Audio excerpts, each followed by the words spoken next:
राजस्थान शिक्षक संघ जिंदाबाद जिंदाबाद। राजस्थान शिक्षक संघ जिंदाबाद जिंदाबाद। वंदे मातरम वंदे मातरम। भारत माता की जय।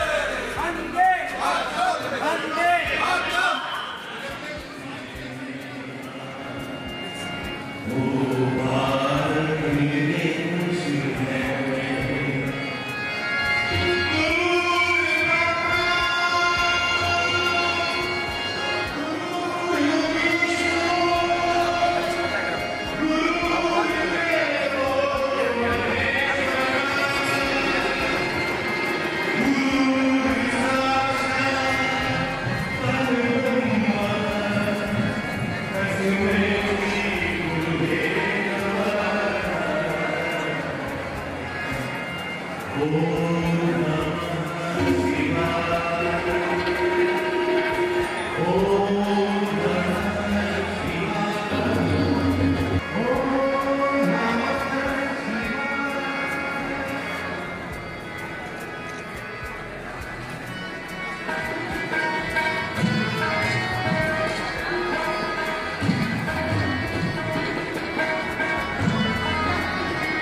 नित भजो देवी भवानी अंबिका मां शारदा।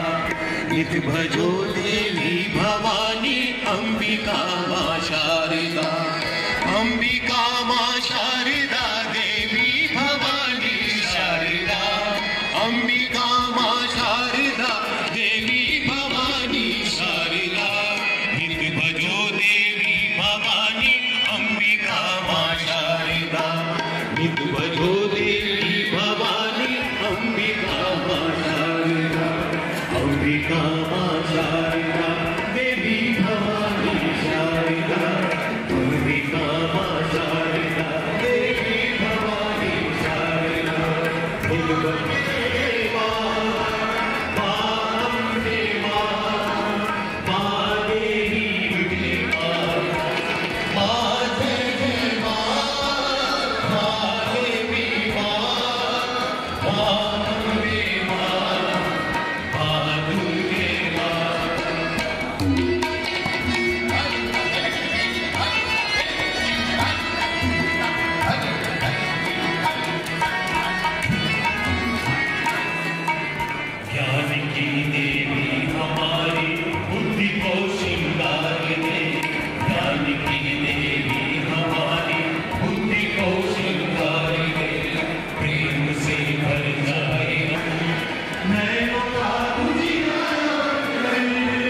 श्रीकांत और अब मैं हमारे आज के अतिथियों के स्वागत के लिए सबसे पहले हमारे आज के देवता करें श्रीमान साहब का स्वागत के लिए मैं आमंत्रित करूँ बता रहे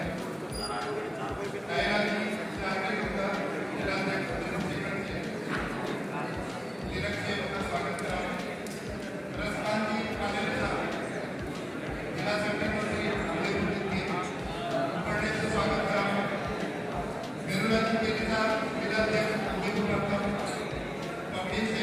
स्वागत करा पुरुषोत्तम जी दवे साहब और जनरल सेक्रेटरी प्रसिद्ध साहब से आग्रह करूंगा कि वो पधारें और स्मृति के द्वारा प्रदान करें।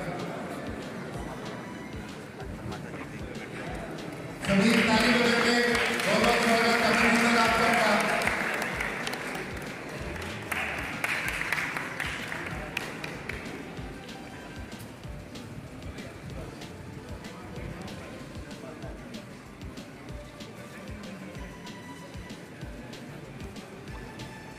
श्रीमान मनोहर जी कालरा साहब के स्वागत के लिए आमंत्रित करूं पधारें।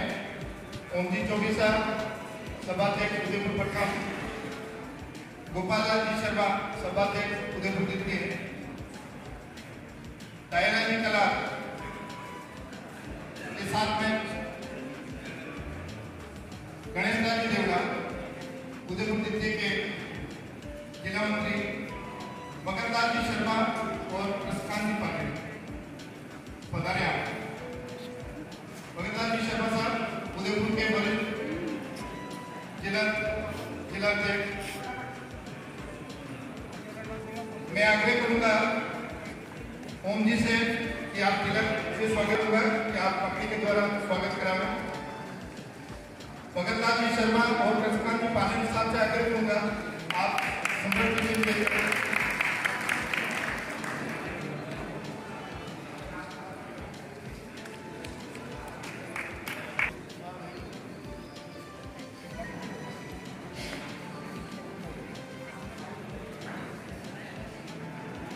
सिंह जी मीणा साहब के स्वागत के लिए मैं आमंत्रित कर रहा हूँ। राकेश जी मनारिया जिला कोषाध्यक्ष उदयपुर पटना, शंकरदास जी लदाना माध्यमिक उपाध्यक्ष उदयपुर पटना, पुरुषोत्तम जी दवे साहब हमारे प्रदेश के कार्यकारिणी सदस्य और पूर्व जिला के संगठन मंत्री, साथ में शैलेश जी कोठारी अतिरिक्त जिला मंत्री उदयपुर पटना बधाई। मैं आग्रह करूंगा राकेश जी से कि आप तिलक से स्वागत करावें। शंकरदास जी लदाना से आग्रह है वो उपकरण से स्वागत करें। दवे साहब से आग्रह करूंगा कि वो पगड़ी पहना कर स्वागत करावें। शैलेश जी कोठारी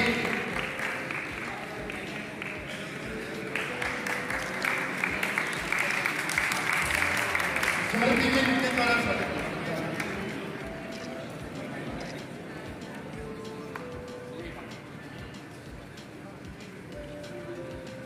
हमारे बीच में हमारे वक्ता भी है श्रीमान सत्येंद्र जी आचार्य साहब, प्रधानाचार्य राजकीय महाविद्यालय झालावाड़ से। उनके स्वागत के लिए मैं आग्रह कर रहा हूँ करण सिंह जी झाला, उपसरकार कृपा से करण सिंह जी चौहान है, हेमंत कुमार जी गौड़ा जो जिला वरिष्ठ उपाध्यक्ष उदयपुर जिले में उपधारे, अर्जुन सिंह जी झाला उपसभाध्यक्ष हमारे जिले के प्रथम के उपधारे, पुष्पेंद्र सिंह जी झाला जो जिले के हमारे वरिष्ठ उपाध्यक्ष हैं। आप पगड़ी के द्वारा स्वागत करें और पुष्पेंद्र सिंह जी झाला और साथ में गणेश जी देवड़ा आप स्मृति चिन्ह प्रदान करके अभिनंदन।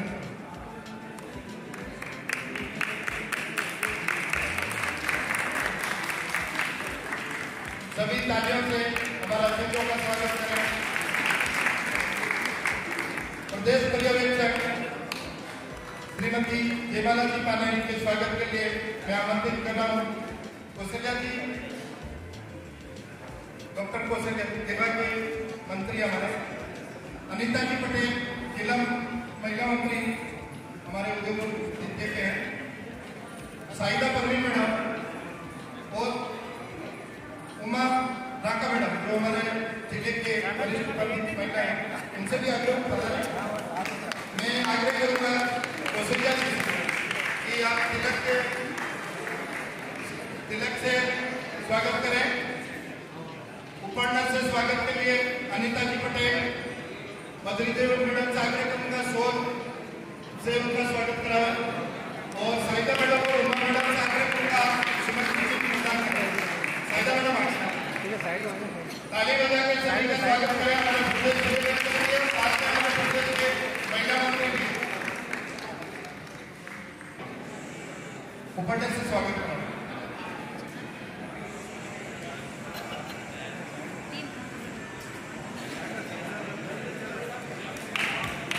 सभी तालियों से स्वागत करें भाई।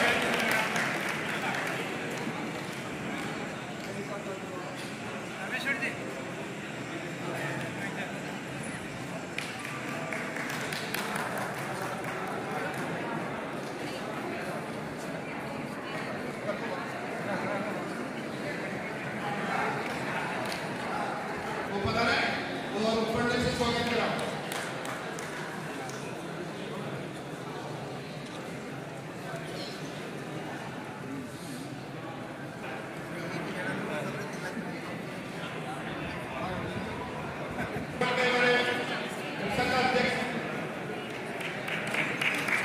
आप गुरुदास जी का स्वागत करें, ताली बजा के इनका स्वागत करें। आप हमारे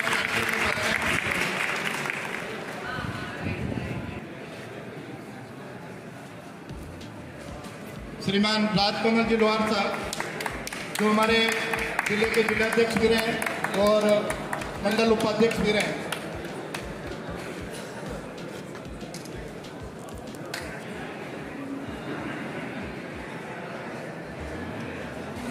हमारे बीच में डांगी साहब विराजमान है, तिलक और उपन्यास से स्वागत करें डांगी साहब।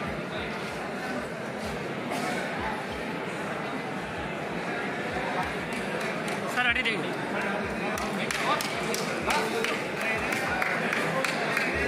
हमारे बीच में आगे का नाम नीचे का मैडम बता रहा है क्या अनुमान किया जाए प्रकार से महिला और उपन्यास से स्वागत करें। हाँ जाओ ना पीछे आप आगे संतोष जी आगे दिखेगा ही नहीं।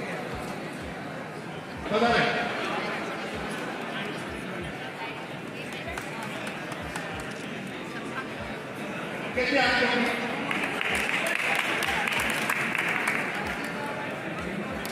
दोनों हाथ ऊंचा करो मित्रों।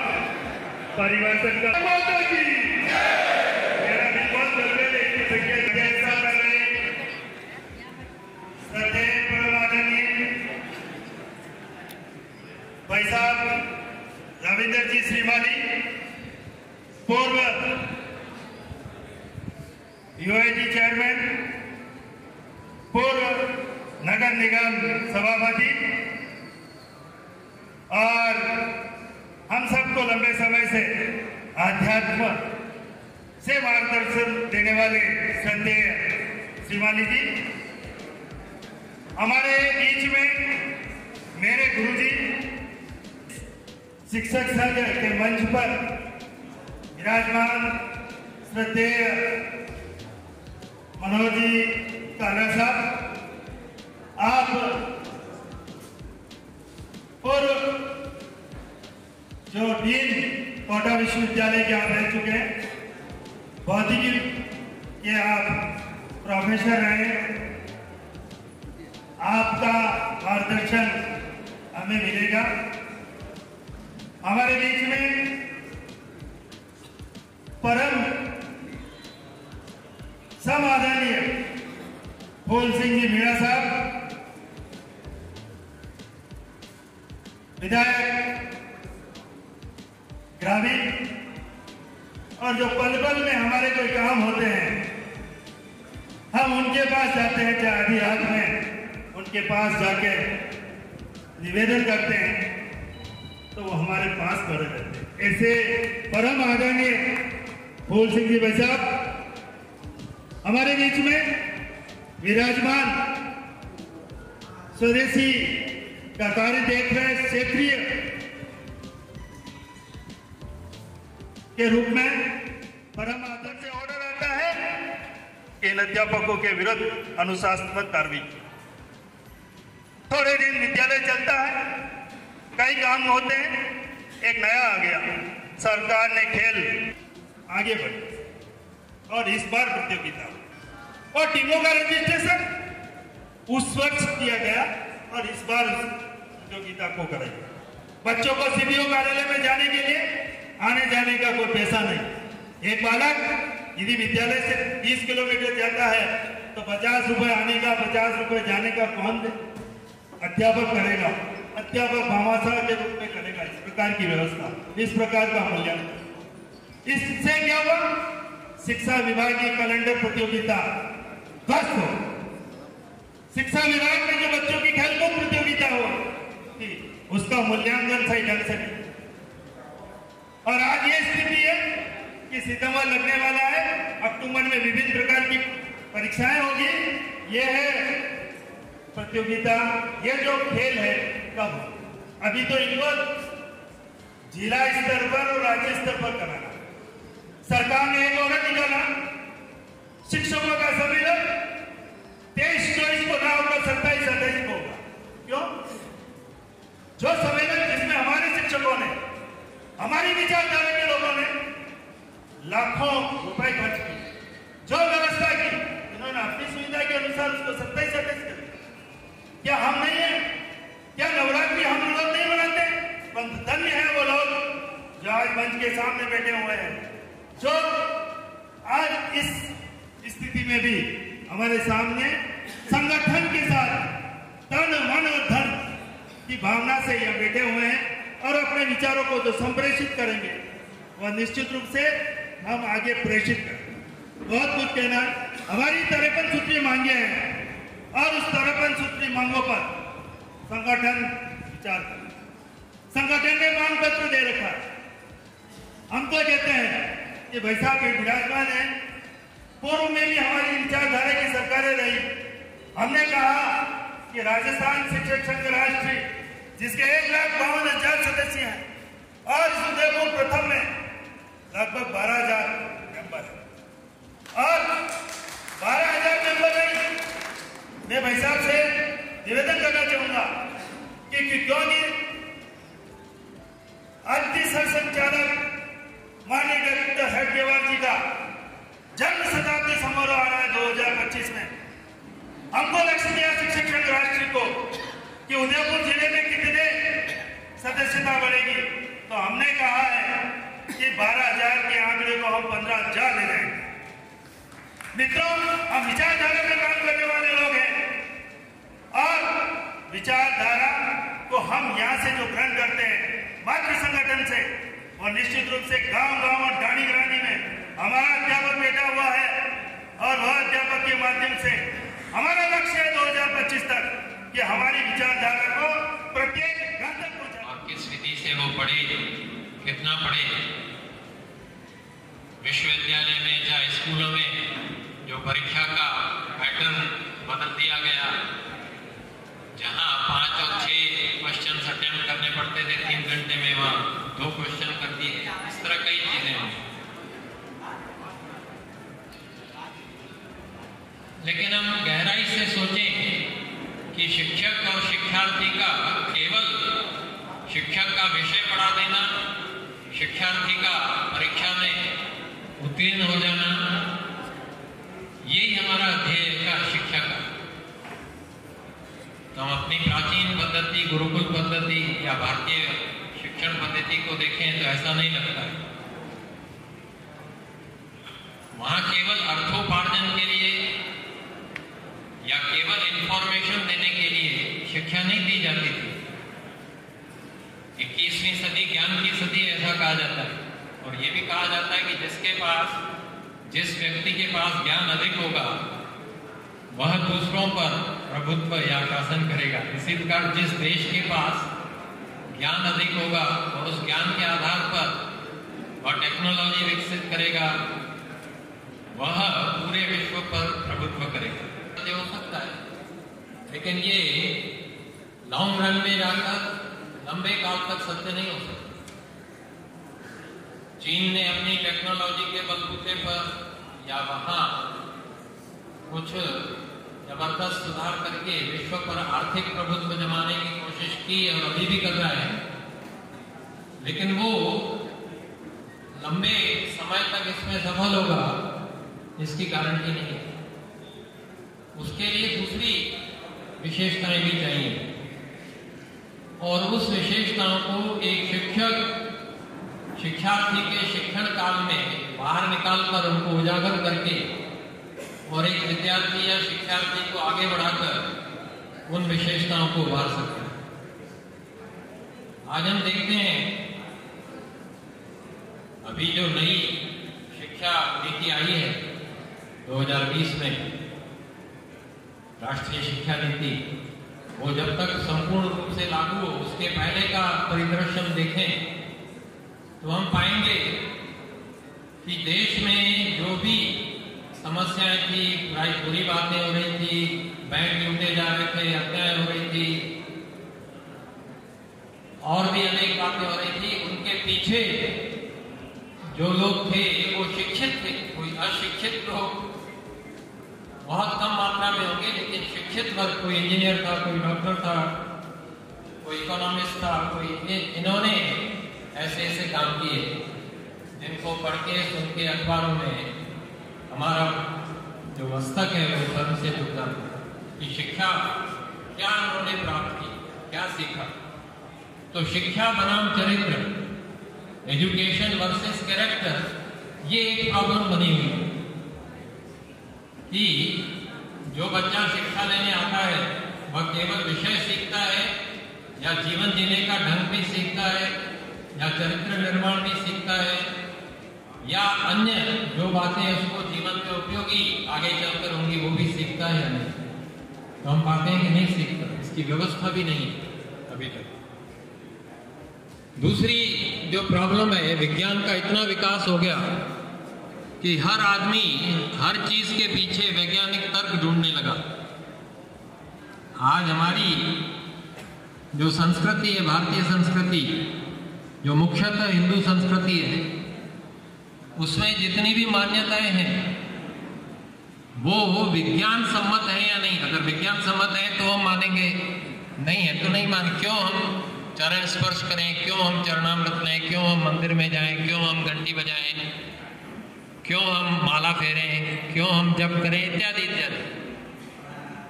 लेकिन आज भी संस्थाएं जो कर रही हैं, जैसे बेंगलोर के पास विवेकानंद योग अनुसंधान संस्थान है या विवेकानंद योग यूनिवर्सिटी है, उसमें पतंजलि योग का पूरा साइंटिफिक स्टडी किया गया, वैज्ञानिक अध्ययन, यम नियम आसन प्राणायाम प्रत्याहार धारणा ध्यान समाधि, इनमें क्या क्या होता है 8 अंगों में, ये बाकायदा इलेक्ट्रोड्स लगा के उसको लेबोरेटरी में बैठा के और इन सबका अनुसंधान किया गया है, कर भी रहे हैं। विश्व में अनेक जगह अनुसंधान हो रहे हैं और ये पाया गया कि जो पतंजलि ऋषि ने बोला वो 100% सही है। इसी कारण 21 जून को यूएनओ में योग दिवस को मान्यता मिली, क्योंकि वैज्ञानिक रूप से हमारे ऋषि मुनियों वो जो बाहर गए, विदेशों में गए, वो तो अनेक वर्षों से प्रयास कर रहे थे, लेकिन मान्यता तब मिली जब उनको वैज्ञानिक दृष्टि से सत्य पाया गया। और आज तो ये चीजें ध्यान में रखकर बच्चे का 5+3+3+4 ये स्कीम आई है स्कूलों में। कॉलेजों में ये छूट होगी कि वो कभी भी छोड़ सकता है, कभी भी वापस ज्वाइन कर सकता है, उसको सर्टिफिकेट, डिप्लोमा, डिग्री या ऑनर्स ये मिलेगा। जीवन में स्वावलंबन, हृदय में सिगा प्रताप और ध्रुव प्रहलाद की जीवन गाथाएं अंकित हो और जिन्हें देखकर महापुरुष की स्मृतियां झंकृत हो सके। आपका बहुत बहुत आभार, बहुत बहुत धन्यवाद। उन्हें ताली बजा के हमें जो बातें प्रदान किया, आप उनका अभिनंदन।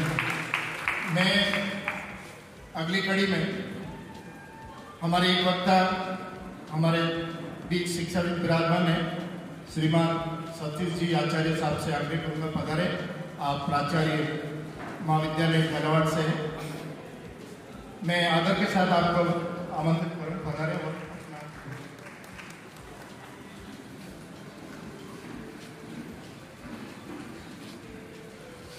तो जो ये नई शिक्षा नीति है, इस नई शिक्षा नीति से पहले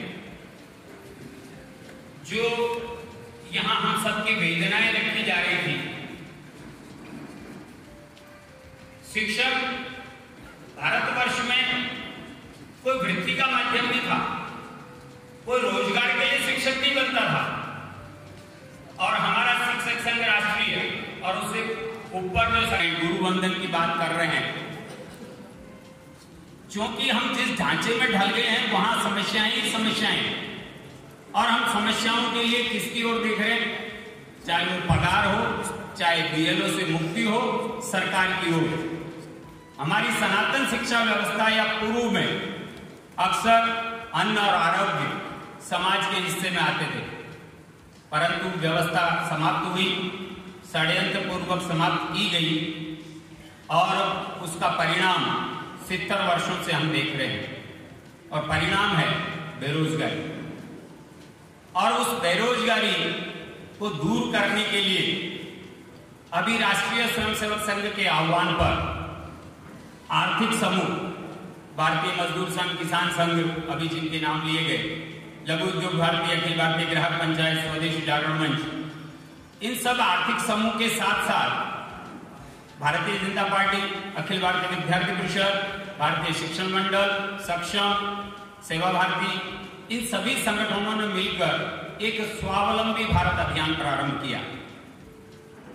सरकारी भाषा में और सरकार के तौर पर उसे आत्मनिर्भर भारत कहा जा रहा है। कोई अंतर नहीं, दोनों की मूल विचारधारा में, मूल भावना में कोई अंतर नहीं, परंतु एक तरह से कहें तो सभी शैक्षिक, राजनीतिक और आर्थिक संगठन मिलकर इस देश की बहुत बड़ी समस्या, यदि हम बात करते हैं परम भवन हेतु में तत्स्वराष्ट्रम, भारत को परम वैभव पर होना चाहिए ज्ञान के क्षेत्र में, विज्ञान के क्षेत्र में, तो भाई हम सब समझते हैं अर्थव्यवस्था के क्षेत्र में भी नंबर 1 नहीं होंगे तो क्या स्थिति होगी? तो अर्थव्यवस्था कहां से चलती है? नौकरियों का थोड़ा मोटा मोटा खाका है पूरे देश में। सरकारी नौकरियां जितनी है पूरे देश की, वे 2% है, केवल 2%। क्योंकि आप टीचर्स हैं, आपको टीचर्स मिलते हैं तो आपको लगता है वाह आनंद ही आनंद है। मैं कॉलेज में हूं तो मुझे कॉलेज के लोग मिलते हैं, मुझे लगता है कॉलेज में आनंद ही आनंद है। ऐसा नहीं है। पूरे भारत की जनसंख्या की केवल 2% नौकरियां हैं। कोई भी सरकार आ जाए, प्रतिवर्ष जितने करोड़ों युवा हम तैयार कर रहे हैं बेरोजगार, उनको नौकरी नहीं दे सकते। फिर आगे दूसरे नंबर पर सर्विस सेक्टर, जो टाई वाई लगा के अंबानी, अडानी और बैंकों में और अन्य सभी जगह काम करने वाले, जो सर्विस सेक्टर में काम करने वाले लोग हैं, कॉर्पोरेट सेक्टर में काम करने वाले हैं, वो हैं 5-6%, 9%। फिर बाकी देश की लगभग 92% जनसंख्या कहां से रोजगार प्राप्त करेगी? इस देश में 3 बड़ी समस्याएं हैं। उन समस्याओं को आप सब लोग भी पहचानते, केवल याद दिला रहा हूं। हमारे देश का अधिकांश बजट गरीबी रेखा से नीचे जीवन जीने वाले लोगों के लिए जा रहा है। तो हमारे करोड़ों भाई बहन, अभी यहाँ विवेकानंद जी का जिक्र आया था, विवेकानंद जी ने कहा इस देश का कुत्ता भी भूखा है तब तक मेरी आत्मा को चैन नहीं। तो करोड़ों लोग गरीबी रेखा के नीचे जीवन जी रहे हैं। कोरोना काल में उनका जीवन बचाने के लिए हमको अपने FRCI के गोदाम खोलने पड़े, सहायता देनी पड़ी, वृद्धावस्था पेंशन से लेकर बेरोजगारी भत्ते तक। यदि हमारे देश की अर्थव्यवस्था का अधिकांश भाग इस तबके को ऊपर उठाने के लिए है, तो जब तक हमारे युवाओं के हाथ में काम नहीं आएगा, यह गरीबी रेखा से हम मुक्त नहीं हो सकते। चाहे वो वनवासी क्षेत्र का युवा हो, चाहे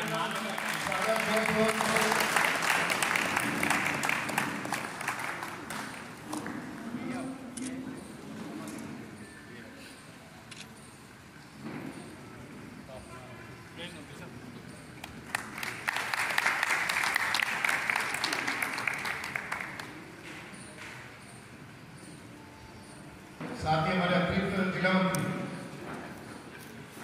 शैलेश जी पधारे,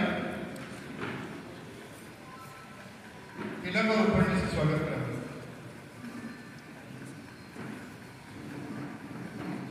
हमारे बीच में आदरणीय भाई साहब भी पधारे हैं।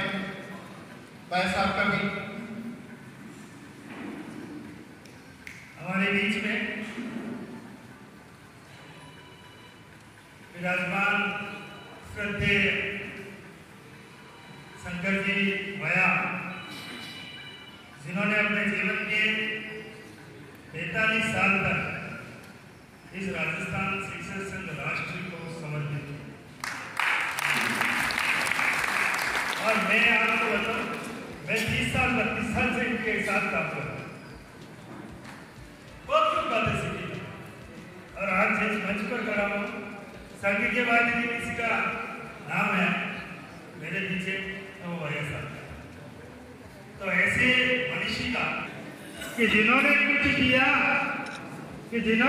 किया उसको इस उम्र में वो मिला जिसकी तुलना भगवान जी करने लगे।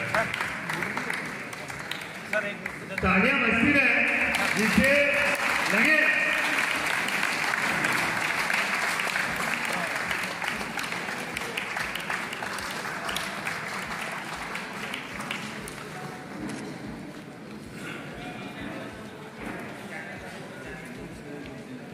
मैं, क्योंकि सीधा ही मंच अपने पास रख रहा हूं, आज इस कार्यक्रम में पधारे आदरणीय गुलाब भाई साहब का राजस्थान शिक्षक संघ राष्ट्र के उदयपुर प्रथम और द्वितीय की मैंने आपकी जो मांगी है भाई साहब को पत्र में लिख के दी है, परंतु क्योंकि शंकर जी भाई साहब भी यही है, रविंद्र जी भाई साहब भी यही है, संगठनात्मक कार्य को देखने वाले, और भाई साहब भी यही 90x100 का वह आज इस स्थिति में है कि हम उसका निर्माण करने की स्थिति में हैं, और वह सब श्रेय वो जो नीचे बैठे हुए हैं वो मनीषी को, और इनकी इच्छा है कि मैं बहुत मेरे रहते हुए, हम तो प्रार्थना करते हैं कि आप 100 साल से अधिक जिए, परंतु इनकी इच्छा है कि ये जल्दी से जल्दी यह कार्य पूरा हो जाए। तो भाई चक्कर लगाने पड़ रहे हैं नगर निगम में।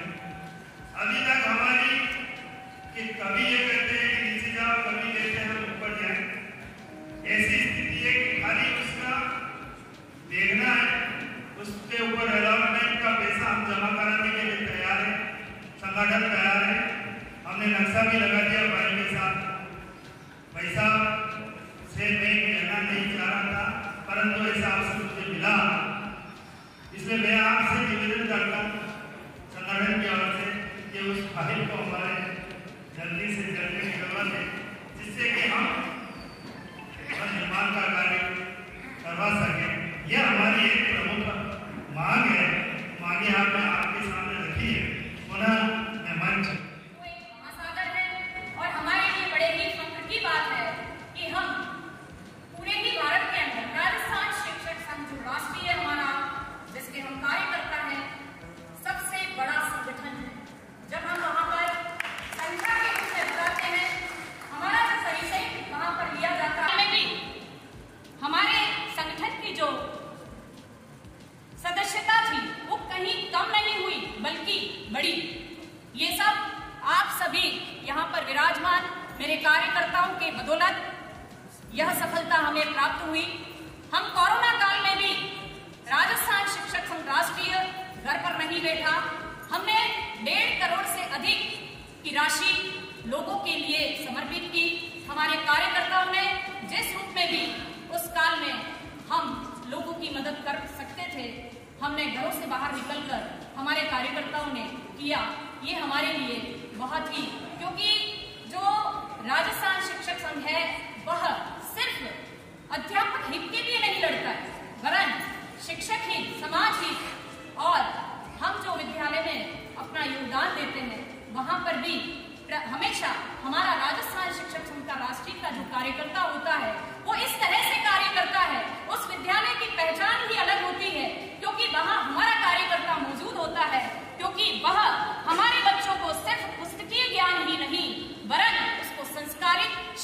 प्रदान करने की पूरी कोशिश करता है और इसका मुझे बड़ा ही गर्व है। हमारा संगठन राष्ट्रीय विचारों का पवित्र संगठन है, जिसका उद्देश्य सिर्फ निरंतर कार्यरत रहना समाज हित। हम समाज हित के लिए वर्ष भर हमें जो भी आदेश संगठन के द्वारा दिया जाता है, हमारा पूरा पंचांग बना हुआ है, उसके अनुरूप हम उन कार्यों को परिणित करते हैं। संगठन समय समय पर राज्य सरकार एवं शिक्षा विभाग को रचनात्मक एवं व्यावहारिक सुझाव देता है। राज्य में एकमात्र संगठन राजस्थान शिक्षक संघ, जो विशाल वटवृक्ष के रूप में है, विधानानुसार पूर्ण तथा लोकतांत्रिक पद्धति से प्रतिवर्ष सदस्यता अभियान से लेकर उपशाखा जिला प्रदेश संगठन की कार्यकारिणी के निर्वाचन संपन्न कराता है। संगठन वैश्विक आपदा में भी पीछे नहीं रहा। मैं इस अवसर पर यह बताना जरूर चाहूंगी कि संगठन के माध्यम से शिक्षक व शिक्षार्थी के हितार्थ रचनात्मक कार्य समय समय पर प्रेषित पत्र मुख्यमंत्री, शिक्षा मंत्री, मुख्य सचिव, प्रमुख शासन सचिव तथा शिक्षा निदेशक महोदय से संवाद तथा सुझाव के पत्र प्रेषित वर्ष भर किए जाते हैं और उन्हें हमारा संगठन समय समय पर कोई भी छोटी से छोटी हमारी समस्या होती है उसको वहां तक पहुंचाता है। विगत वर्ष में संगठन ने 100 से अधिक, कोरोना काल में भी 100 से अधिक पत्र प्रेषित किए और इस वर्ष भी हमारे कम से कम 100 से अधिक पत्र प्रेषित किए जा चुके हैं और जो निरंतर जारी है, जो हमारे संगठन की सक्रियता को बताती है। हमें बड़ा खेद होता है कि शिक्षक को मूल कार्य से भटकाकर गैर शैक्षणिक कार्यों में उलझाकर सरकार शिक्षक के मूल कार्य, जो बालक को शिक्षा देना है, उससे वह हमें कहीं न कहीं भ्रमित करती है। शिक्षक उस कार्य को, जो अभी हमारी सबसे बड़ी समस्या थी बीएलओ की, उसका कार्य शिक्षक के लिए बहुत ही बड़ी परेशानी का हो गया है, जिस पर सरकार का बार बार ध्यान दिलवाकर भी, ज्ञापन देकर भी हमें छुटकारा नहीं मिल रहा है। विगत और वर्तमान में हमने ऐसे कई आदेशों का संगठन द्वारा पत्र प्रेषित कर और संवाद कर विरोध किया और उन्हें स्थगित करवाया, जिससे शिक्षकों में रोष है। शिक्षक सिर्फ विद्यालय में अध्यापन करवाना चाहता है। एक बालक का निर्माण जो अपने जीवन काल में संपूर्णता प्राप्त करने के लिए अग्रसर है, वह ज्ञान शिक्षक देता है, वह देना चाहता है, लेकिन उसके मूल कार्य से दूसरे कार्यों में उलझाकर वह कार्य 100% विद्यालय में नहीं कर पाता है। जब परीक्षा परिणाम की बात होती है तो उस समय सरकार कठोर फरमान जारी करती है, जिसमें हमें प्रतिशत के आधार पर परिणाम देना होता है। आखिर सरकार वर्ष भर का यह आकलन करना क्यों भूल जाती है कि वर्ष भर में विद्यालयों में स्टाफ कितना था, विद्यालय कितनी बार किन किन कार्यों के लिए चला। वर्तमान में अनेकों विद्यालयों को क्रमोन्नत कर दिया। वे विद्यालय कितने भौतिक और शैक्षिक सुविधाओं से लैस है। हम जानते हैं पदोन्नतियां हमारी सभी ग्रेड की समय समय पर नहीं हो रही है। हमारे शिक्षक जो स्थानांतरण चाहते हैं, जिसके लिए विशेष तौर पर अभी पूरे ही राजस्थान के अंदर जिला शाखाओं के द्वारा वहां पर मीटिंगें आयोजित की गई और उसके बारे में हमने फीडबैक दिया। तृतीय श्रेणी, इसमें विशेष तौर पर तृतीय श्रेणी के जो अध्यापक हैं हमारे, उनको हमेशा हर वर्ष स्थानांतरण के लिए मुंह ताकना पड़ता है, लेकिन कोई जवाब सरकार नहीं देती है। वह कहती है कि हम स्थानांतरण नीति बना रहे हैं, लेकिन स्थानांतरण नीति कहीं भी आज तक परिणित हुई नहीं है, न पूर्णतः बनी है। संगठन प्रत्येक समस्या के निराकरण के लिए पूर्ण प्रयासरत रहता है, यह हम सब भी जानते हैं। वर्तमान में महात्मा गांधी अंग्रेजी माध्यम विद्यालय, वहां पर जो हमारे अधिशेष रहे शिक्षक थे, उन्हें उचित स्थानों पर लगाने के लिए संगठन ने वार्ता भी की और पत्र भी प्रेषित किया। हालांकि यह कार्य अभी तक शेष है। संगठन की असली ताकत कार्यकर्ता होता है और सब मिलकर ही संघर्ष को अंजाम तक पहुंचा सकते हैं। यह बात हमारे नए शिक्षक साथियों को और भी जोड़कर उनकी भावी पीढ़ी के लिए अगर वो संगठन में समय पर इस अर्थ को समझ पाए तो उनके लिए काफी अच्छा रहेगा। संगठन द्वारा स्वतंत्रता के अमृत महोत्सव पर कई कार्य किए गए। आज भी हमारे मुख्य हमें हमारा जो टॉपिक संगठन के द्वारा दिया गया था कि अमृत महोत्सव के बाद हमारा जो आजाद भारत है उसके बाद का जो तस्वीर है हमारे देश की वो किस तरह की है और उस समय कैसी थी और आज कैसी है और भविष्य में कैसी रहेगी। हम राष्ट्र की भावी पीढ़ी का निर्माण करते हैं। विद्यार्थियों में सिर्फ हम विद्यालय के अंदर उन्हें पुस्तकीय ज्ञान देने के लिए नहीं जाते हैं और सबसे बड़ी अच्छी बात यह है और उसको कह सकते हैं बहुत शानदार, संगठन के अंदर समय समय पर हमारी जो भी बैठकें होती हैं, कार्यक्रम होते हैं, उसके अंदर सामाजिक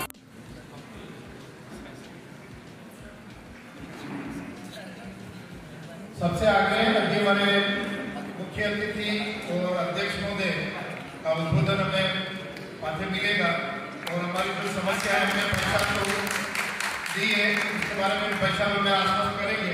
जो मुख्य समस्या हमने 7-8 जो हमारे शिक्षकों की मुख्य मांगे हैं वो पैसा को दी है, तो हमें आशा है कि वो उनके उद्बोधन में हम ये सुनना चाहेंगे कि हम उन समस्याओं के बारे में हम पूरे आश्वस्त हों। इससे पहले श्रीमान हमारे जो वरिष्ठ अतिथि है आज के श्रीमान, हाथ खड़ा नहीं करोगे तो या तो मेरी यहाँ 2 दिवसीय शिविर के अंदर भाग लेने के लिए यहाँ उपस्थित है और यहाँ पर वो कार्यकर्ता है जो वास्तव में लीडर होकर के शिक्षा विभाग के अंदर काम कर रहा है और जो वास्तव में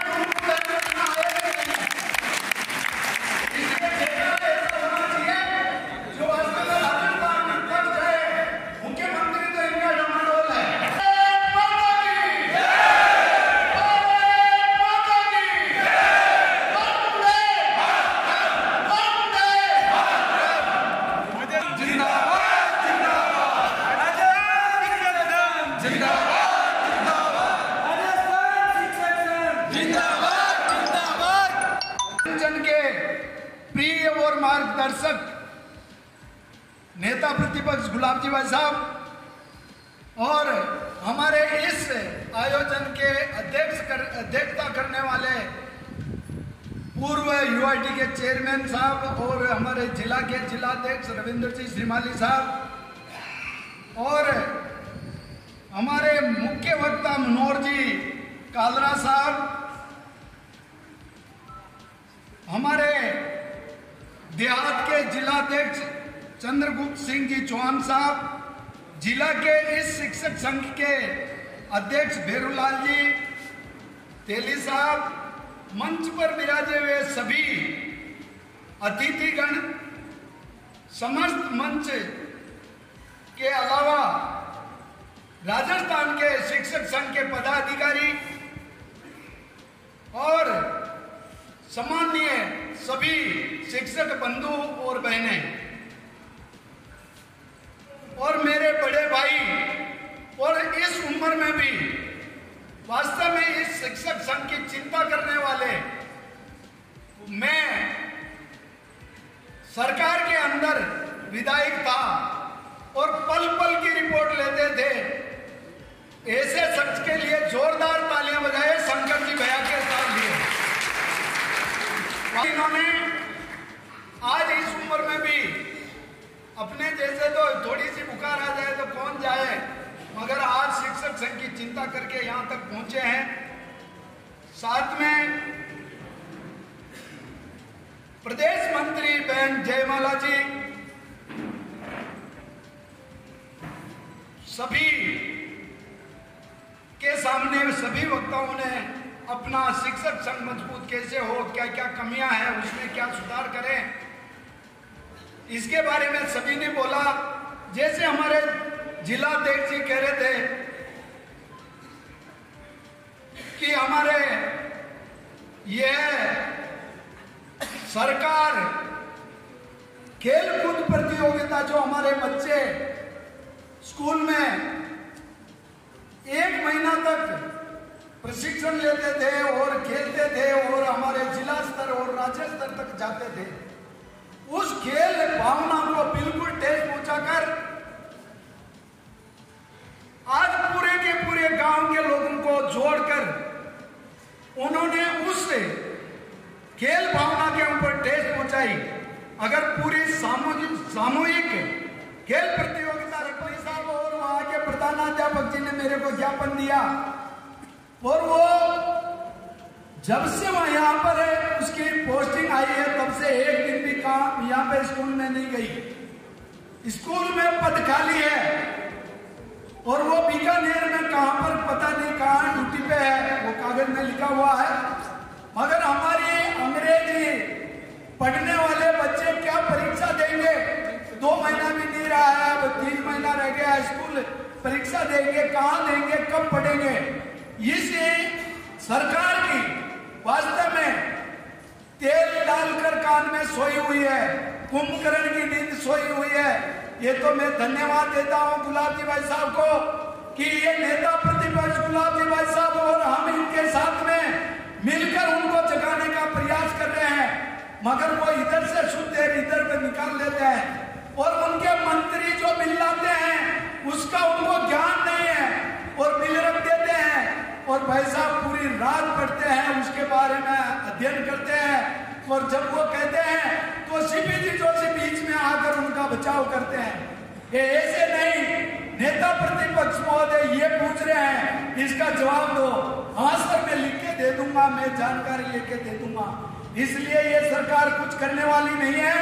मैं तो आपको ये कहना चाहता हूँ, गुलाब जी भाई साहब भी यहाँ पर विराजमान है, एक शिक्षक संघ के अंदर मैंने अभी बेरोलाल जी को पूछा कि हमारे शिक्षक संघ के जिला के कितना सदस्य है, तो इन्होंने गिनती कराई है तो आपकी आंखें खुल जाएगी। आपको भी मालूम होगा जो वास्तव में सक्रिय कार्यकर्ता 12,000, गलत तो नहीं करा?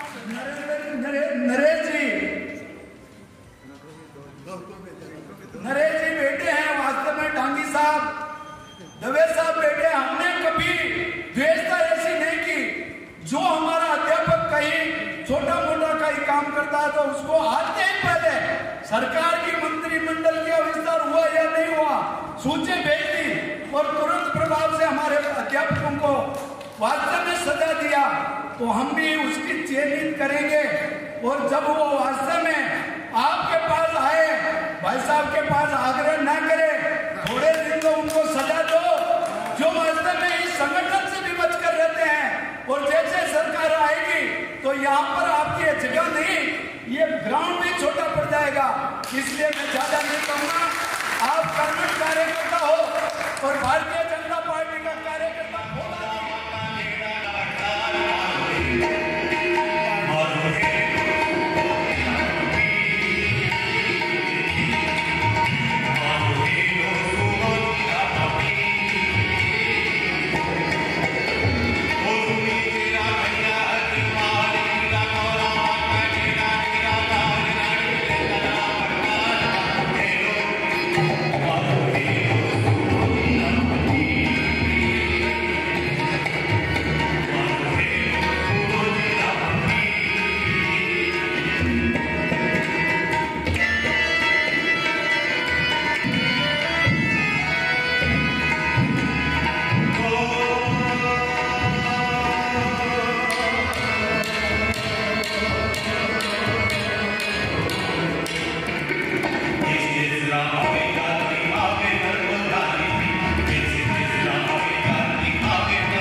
सम्मेलन में भाई ओम जी का और अखिलेश जी, प्रतिवर्ष जब भी हमारा साहित्यिक सम्मेलन होता है निस्वार्थ सेवा इस संगठन को देते हैं, कोई चार्ज नहीं लेते। पुनः ताली बजा के इनका अभिनंदन करें।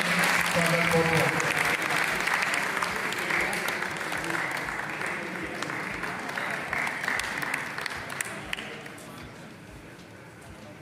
माध्यमिक विद्यालय नोएडा आपको राज्य स्तर पर कक्षा 9 से 12 में श्रेष्ठ उपलब्धि के लिए आपको सम्मानित किया गया है।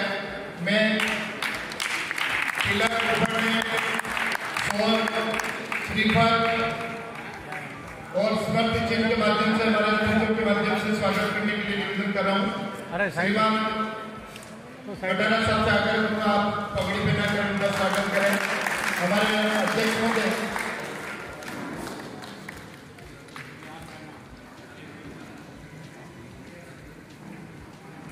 रविंद्र जी श्रीमान भाई साहब से बात मैं आगे करूंगा कि आप प्रदान करते हैं।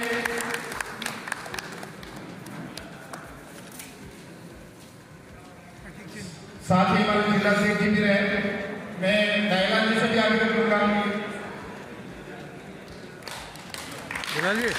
आपकी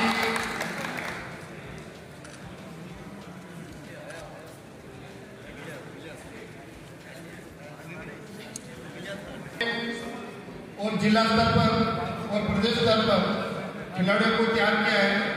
राष्ट्रीय कार्यक्रम निर्वाचन वृक्षारोपण स्वच्छता कोविड कार्य नामांकन वृद्धि में ठहराव ने अपने योगदान दिया है। इसी तरह डॉक्टर इंद्रजीत सिंह जी राणा बोर्ड में 5 साल से 70% वोट रिजल्ट था। संस्था और बामासाव के द्वारा विद्यालय में विकास कार्य कराया गया। कोविड में आपका सराहनीय कार्य रहा। वृक्षारोपण गरीब छात्रों के लिए फीस संस्था में व्यवस्था करके उनको व्यवस्था प्रदान की गई। इसी तरह विद्यालय में फर्नीचर व्यवस्था और लाइब्रेरी और पुस्तकों की व्यवस्था आपने की। इसी तरह इन्होंने भी विद्यालय विकास में केंद्र में बहुत योगदान दिया है और बच्चों को शैक्षिक दृष्टि से भी उन्नयन प्रदान किया। हमारा बच्चों का बहुत स्वागत। शिक्षा की समस्या और उसके लिए निरंतर संघर्ष करते हुए किसी व्यक्ति को मैंने अपने राजनीतिक जीवन में देखा, वो आदरणीय शंकर जी गया इस उम्र में भी व्हील चेयर में भी आए नहीं आए। ऐसे ही आदमी के संगठन जिंदा है। आपके शिक्षक संख्या के राष्ट्रीय लगाना आवश्यक हो गया, क्योंकि सबने व्यक्ति ने अपने नाम से संगठन बना, और जब व्यक्ति के नाम से संगठन बनता है तो वो संगठन ज्यादा दिन तक व्यक्ति के साथ खड़ा होता है और व्यक्ति के साथ उसका अंत होता है। ये राजस्थान के शिक्षकों का दुर्भाग्य है कि हम सब मिल करके शिक्षकों की समस्या के लिए एक ही शिक्षक संघ को बनाने में सफल हुआ। मैंने प्रयास किया था अधिक से अधिक एक शिक्षक संघ जो विजय होता है वो, और उसके बाद एक सेकंड रहता है, उन दोनों को ही एक तरह से बराबर की ताकत देने का प्रयास करने का प्रयास किया। लेकिन आप लोगों का भी सहयोग नहीं मिला, क्योंकि अपने अपने नाम से दुकान चलाते हैं तो अपने अपने ट्रांसफर की तो गारंटी हो ही जाती है। केवल और केवल अपने व्यक्तिगत हित के लिए संगठन की हर समस्या को दाव पे लगा, और इस कारण से जो सबसे सशक्त संगठन अगर राजस्थान में कोई मैंने देखा है तो शिक्षक संघ को देखा। ये शिक्षक संघ न तो बीजेपी का है न कांग्रेस का है। दुर्भाग्य है कि लोगों की देखने की निगाह ठीक नहीं। मैंने स्वयं अपने आप के शिक्षक संघ से 2 हाथ किए थे, आपको पता है, और आपने भी किए थे मुझे। लेकिन आपने अपना धर्म निभाया, मैंने अपना धर्म निभाया। और मैं आज भी कहता हूं, शिक्षक संघ को किसी राजनीतिक पार्टी का पिछलग्गू बनाकर शिक्षकों का हित की रक्षा नहीं करता। अगर शिक्षकों के हित की रक्षा करनी है, शिक्षा को बचाना है और शिक्षा से आने वाली पहुंच को तैयार करना है, तो इसको राजनीतिक चश्मे से देखने वाले आगे नहीं बढ़ा सकते। और दुर्भाग्य ये कि हमारा संगठन, क्योंकि लोकतंत्र में तो माथे गिरते, अक्ल थोड़ी गिरते, लोकतंत्र में सर गिरते हैं, आपकी समझदारी नहीं गिरती। और इसलिए जितनी आपकी शक्ति होगी उतना ही नेता आपको तवज्जो देगा। और कई बार आप ये कहते हैं यार नेता मानते नहीं, मान क्या घुटने टेक कर आपके सामने आया, ईमानदारी से लड़ना सीखो। केवल और केवल मेरा ट्रांसफर हो गया इससे लड़ोगे तो नहीं चलेगा, लेकिन अपने किसी भी शिक्षक साथी के साथ अगर कोई अन्याय हुआ है और उसको पूरी ताकत से लड़ोगे तो ऊपर वाला भी आपकी मदद करेगा। उसके लिए मन बना। इस शिक्षकों की एक समस्या ट्रांसफर नहीं की, मैंने बहुत प्रयत्न किया।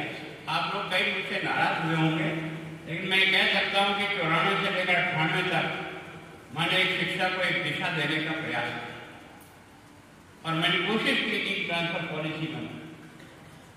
आपने देखा होता कि बोटिया साहब जैसे एक टैलेंट व्यक्ति जो शिक्षा में जिंदगी खपाई है, उस व्यक्ति की अध्यक्षता में कमेटी बनाकर आप सब शिक्षक संघों को बुलाकर, जितने भी शिक्षक संघों से संबंधित पूर्व लोग रहे उनसे बुलाकर उसका मैंने पूरा विश्लेषण किया। बड़े लंबे समय बाद एक बनी, लेकिन राजनेता इस ताकत को छोड़ना नहीं चाहते।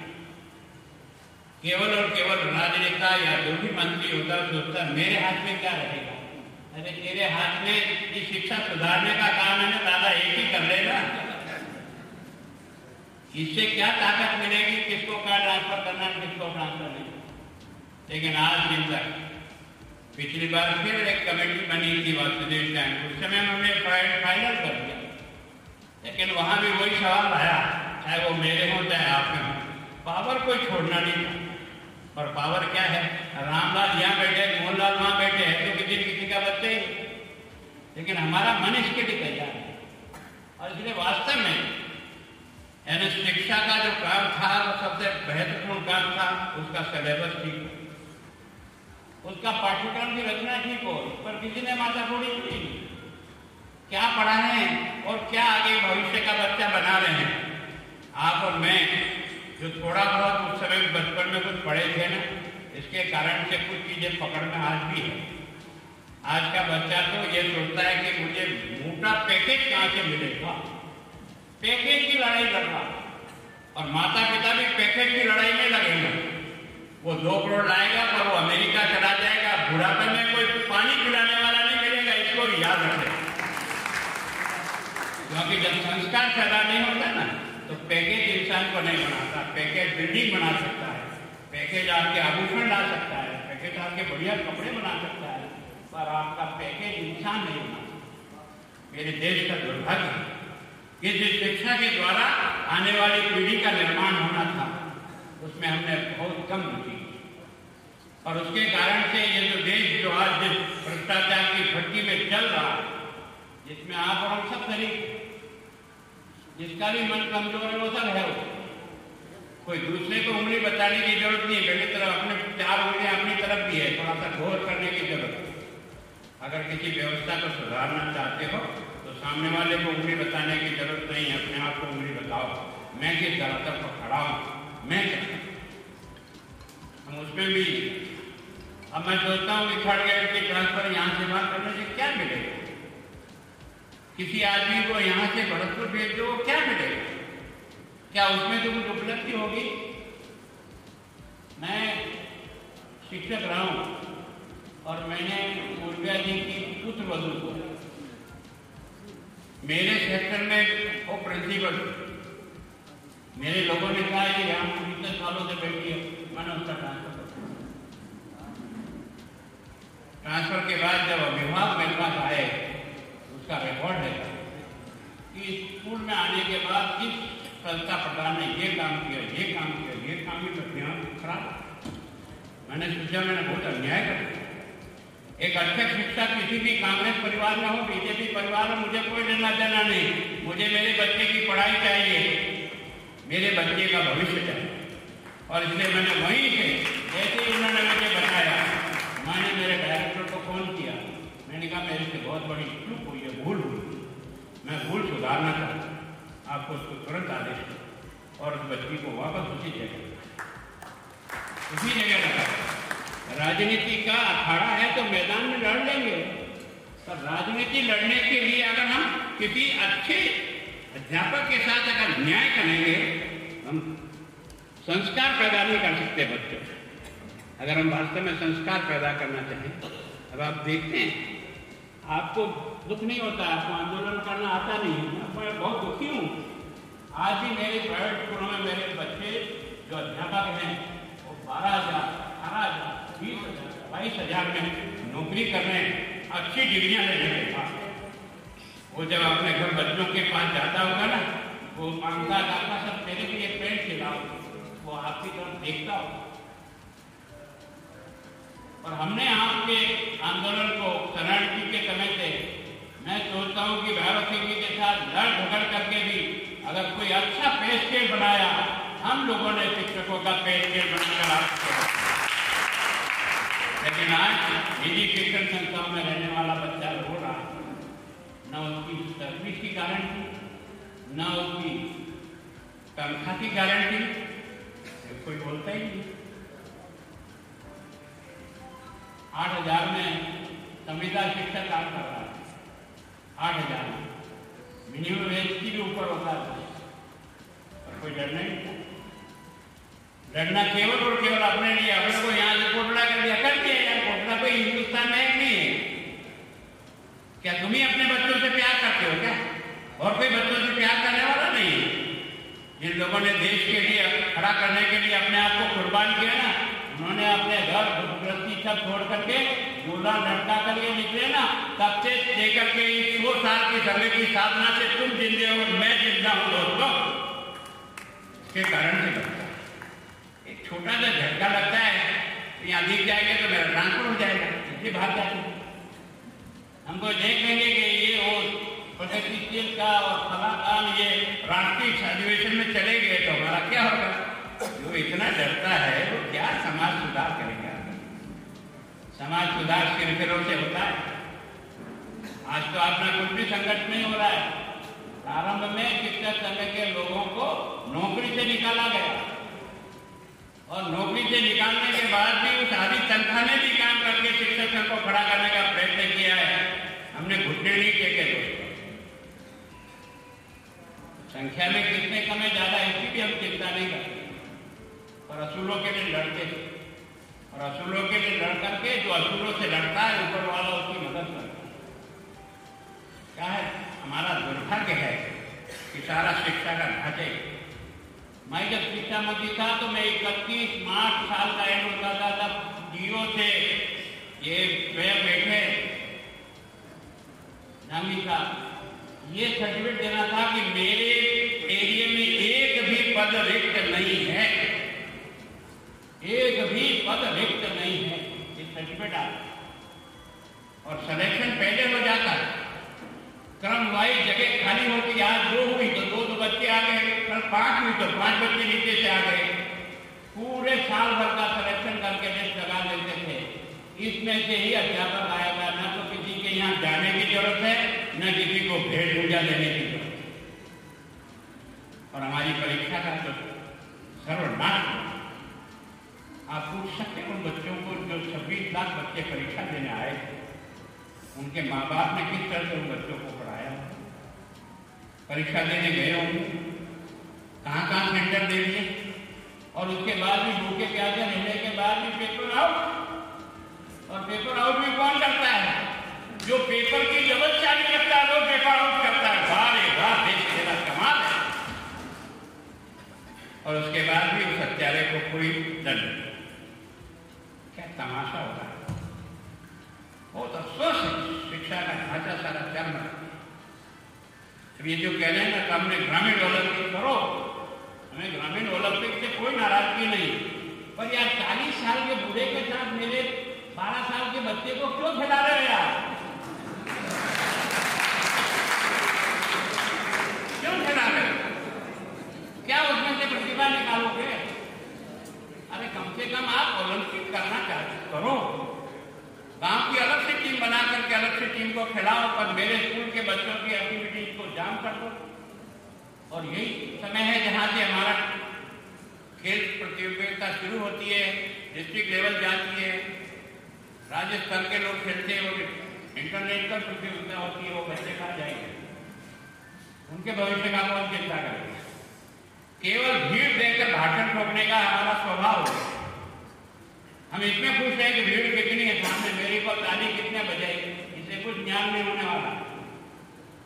धरातल पे स्थिति लानी है ना, उसके लिए ही अपने को खपना पड़ेगा। और अगर शिक्षक राष्ट्रीय के हम कार्यकर्ता अगर इसको चुनौतीपूर्ण नहीं ले सकते तो मुझे ऐसा लगता है कि शिक्षा का दुर्भाग्य। बाकी लोग गलती करें समझ में आता है, कोई दिक्कत। हम जिन संस्कारों में पढ़े, हमने जिस प्रकार का जीवन देखा है और जिसके आधार पर संगठन के साथ जुड़े हैं, उसमें इस प्रकार की कमी रह जाए, ये क्षम्य नहीं। मुख्य अतिथि के रूप में जिनका उद्बोधन मिला और जिन्होंने दो टूक बातें कही हैं, क्योंकि हमारे देश की पहचान हमारी संस्कृति से है। शिक्षा और संस्कार समाज की बहुत ही महत्वपूर्ण धुरी है और इसलिए इस माटी के सपूत और महान वैज्ञानिक डॉक्टर डी.एस. कोठारी साहब ने कहा था, भारत के भविष्य का निर्माण स्कूलों के कक्षा कक्ष में होता है। और मैं समझता हूं शायद शिक्षा मंत्री के रूप में जिस प्रकार से माननीय कटारिया साहब ने सरकारी विद्यालयों के भौतिक कक्षा कक्षों को लेकर जिस प्रकार अपने मन का पीड़ा व्यक्त की, वास्तव में कटारिया साहब के कथन में किसी प्रकार का अंतर नहीं है। उन्होंने अपनी पीड़ा व्यक्त करते हुए कहा कि पहले बोर्ड जब किरण माहेश्वरी जी अध्यक्ष थी और छठे बोर्ड तक निरंतर शिक्षा के क्षेत्र में कक्षा कक्षों के निर्माण से लगाकर खेलकूद के मैदान और अन्य भौतिक सुविधा प्रदान कराकर 15 से 16 करोड़ रुपए की व्यवस्था उन्होंने सरकारी विद्यालयों में करवाई। यह होती है शिक्षक की पीड़ा। और इस प्रकार अपने शिक्षा मंत्री होने के नाते आपने जो पीड़ा महसूस की, आपने उसका सफल क्रियान्वयन करवाया। आज हम सबका सौभाग्य है कि देश के प्रधानमंत्री नरेंद्र मोदी जी ने शिक्षा नीति में बदलाव हुआ 34 वर्षों के बाद, और 34 वर्षों के अंदर शिक्षा के बदलाव के पश्चात जो महत्वपूर्ण निर्णय किया,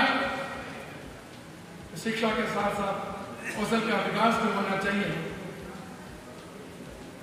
आदरणीय सतीश जी आचार्य साहब ने बहुत सुंदर बात अपने उद्बोधन में कही। मैं उसी बात को आगे बढ़ाने कर आपसे निवेदन करना चाहूंगा कि कौशल विकास के माध्यम से हम जो बेरोजगारी है, जो समस्या हमारे सामने आ रही है, आत्मनिर्भर भारत किस प्रकार बने, स्वावलंबी किस प्रकार बने, यदि हम सबने थोड़ा सा प्रयास किया तो नरेंद्र मोदी जी का जो सपने हम सब मिलकर उसको पूर्ण कर सकते हैं। रामचरितमानस में नवधा भक्ति में श्री रामचंद्र जी भगवान सबरी जी को नवधा भक्ति प्रदान करते हैं। और नवधा भक्ति में आप देखिए, उनका प्रथम भगति संतन कर संगा, दूसरी रति मम कथा प्रसंगा, गुरुपद पंकज सेवा तीसरी भगति मान। मतलब उसमें गुरु को उन्होंने कितना महत्व दिया। हमारी सनातन संस्कृति, आज हम इस पर विचार करें तो भारतवर्ष में क्या स्थिति है। गुरुपद पंकज सेवा, गुरु के चरणों की सेवा करना तीसरी भक्ति है।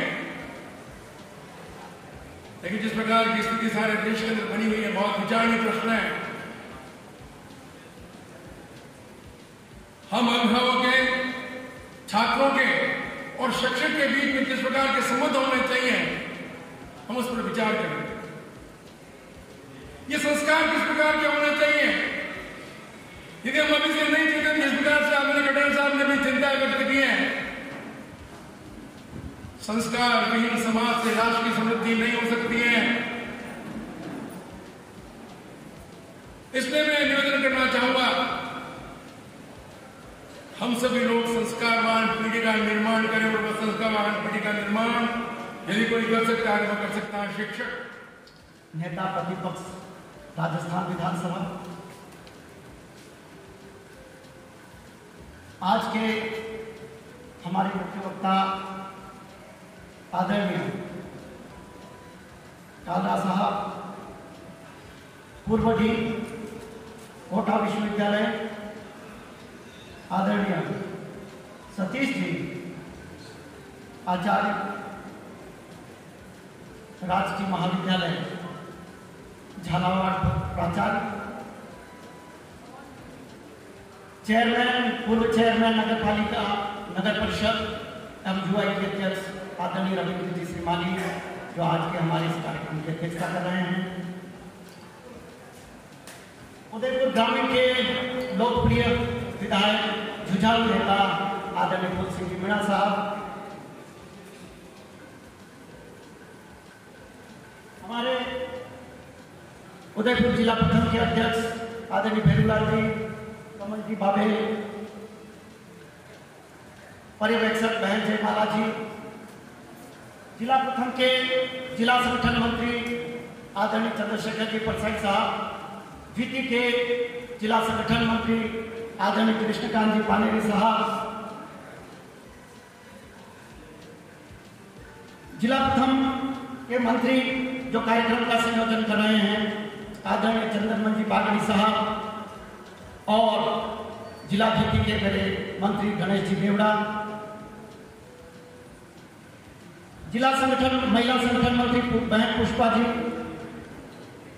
उदयपुर की महिला मंत्री बहन बद्री जी, उदयपुर द्वितीय की जिला महिला मंत्री अनिता जी, और पर्यवेक्षक बहन जयमाला जी, और विभिन्न शाखाओं से पधारे मेरे जुझारू कार्यकर्ता, उप शाखाध्यक्ष मंत्री, महिला मंत्री, कोषाध्यक्ष, प्रदेश एवं जिला कार्यकारिणी के सदस्यगण, उपस्थित अग्रिम पंक्ति पर उपस्थित समस्त महानुभाव, और हम सभी के मार्गदर्शक, जिनका जीवन ही समर्पण का पर्याय है, ऐसे परम आदरणीय भैया साहब, आप सभी का मैं हृदय से स्वागत, सत्कार, अभिनंदन और वंदन करता हूं। आप बहुत समय तक बैठे हैं, आपने वक्ताओं को ठीक से सुना है। हमारी यात्रा में तो बहुत लंबी है। हम राजस्थान शिक्षक संघ राष्ट्रीय के कार्यकर्ता हैं। एक भारत श्रेष्ठ भारत की संकल्पना को लेकर चलने वाले लोग हैं। हमें समर्पण करना है, और इसीलिए आप अभी तक यहाँ बैठे हैं, वरना अभी जिला मुख्यालय पर बहुत सारे जिला सम्मेलन कई संगठनों के हो रहे होंगे, शायद वहाँ सभागार में खाली, लेकिन हमारे यहाँ भी आज उपस्थित हैं।